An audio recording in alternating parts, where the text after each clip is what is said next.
Hello and welcome once again to another episode of Better Than Before, live online in the afternoon or the Ecuadorian afternoon, because I know some of you hear this in other places, and it's been mighty chilly here in Ecuador, which is sort of amazing because we're so close to the equator. Um, I'm like 2 degrees south, uh, but yes, here in the mountains it can get a little stingy.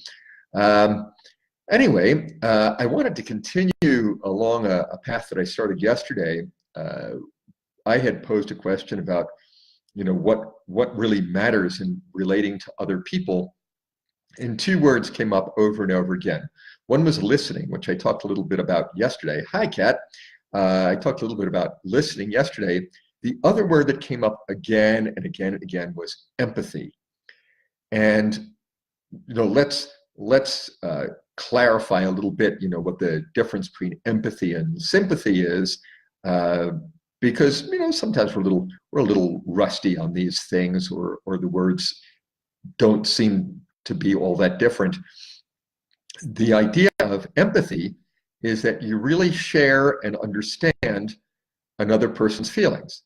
To do this, of course, you would have to listen, which was yesterday's chat. Sympathy is more about feeling bad for somebody else. Oh, pity, sorrow, what a shame, blah, blah, blah. But you, other than knowing that you feel upset, that the other person's situation is something that you consider painful, you don't necessarily put yourself into a position of understanding or sharing that feeling. Uh, you're not in the other person's shoes. You haven't necessarily communicated enough or listened enough to really understand what their deal is, what their situation is, what their feelings are. In order to practice empathy, listening is going to be essential, because there's no way that you can understand and then share another person's feelings without informing yourself first, without becoming aware of what those feelings are. You have to get involved. You have to spend time with the other person. So again, this was in response to a question about what is essential in human relations, what is essential in relating. You can sympathize with someone, a million miles away, but you can't empathize with someone a million miles away. You have to really relate to them. You have to get involved. You have to be willing to listen to what's going on with them and give them the space and the patience and the acceptance to let them get it all out and respond appropriately. Very often the appropriate response, if you're truly empathetic, is that you can't really imagine what they're going through. That the only thing that you really know about what they're going through is what they are saying about it. That your experience is inadequate to really understand what the other person says. And this avoids the frequent problem of someone tells you something that they're going through, and you rush to say, oh yeah, I had an experience like that, or oh yeah, I'm going through something similar. And if you're really humble about what you've just heard, if you're really humble about what has been shared with you, if you're truly respectful of what's been laid on you, you'll realize that you only understand what you understand from being told, that it is not comparable to your experience. It is not the same as your experience. It is not the same as what happened to your aunt. It is not the same as what happened to your sister. It is not the same as what happened to your brother or your friend. It is a unique situation because it involves a unique individual, the person who has shared their experience with you. If you think that you've got enough handle on this to start comparing experiences, you're probably in the sympathy zone and not the empathy zone. In the empathy zone, yes, you're developing an understanding of the other person's situation, but you're also realizing how limited we all are in our ability to stand inside another person's place or stand in another's shoes, as they say. We can try to do this, and we can make a strong effort to understand, but it's important to remain humble that there are things that we will never understand if we're not in that situation with the other person. Humility and, gratitude that the other person has enough confidence enough to share something like this with us will take us a long way.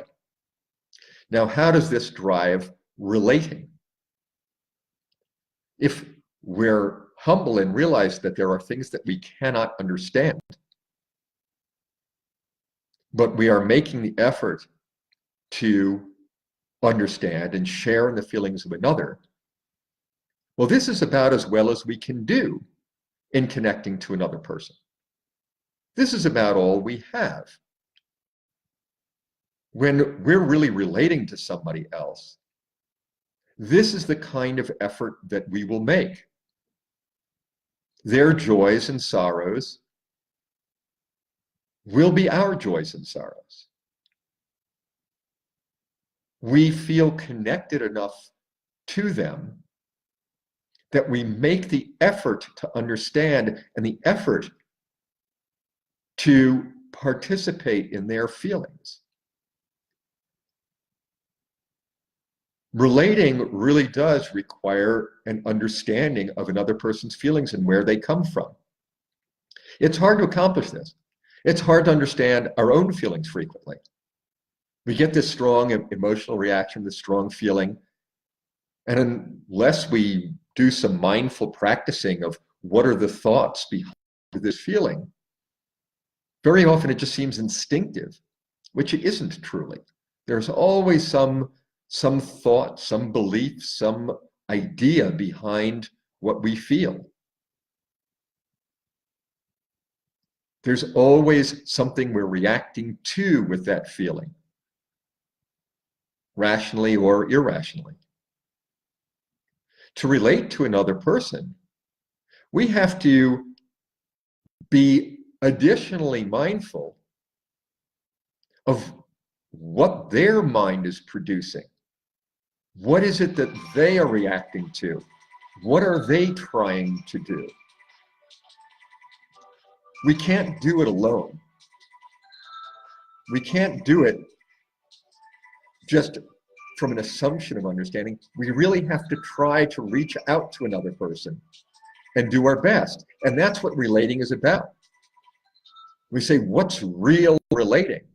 That effort, that reaching out, that trying to connect, to experience what the other person is experiencing, that's when we're really relating. And that's what we hope for when we relate to another person. We hope that the other person will make an equal effort.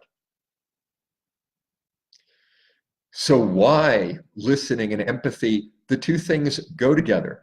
It's not listening and sympathy. It's not listening and falling into a puddle of, oh, you poor thing. It's listening to share and connect with someone else's heart. That's what relating is for. So thanks so much for tuning in. As always, I thank you so much for tuning in. Please share this if you think it might have benefit to anyone else. I'm always grateful for your shares. Thanks so much, Kat, Mara, and Andrew for tuning in live. Tim for tuning in live.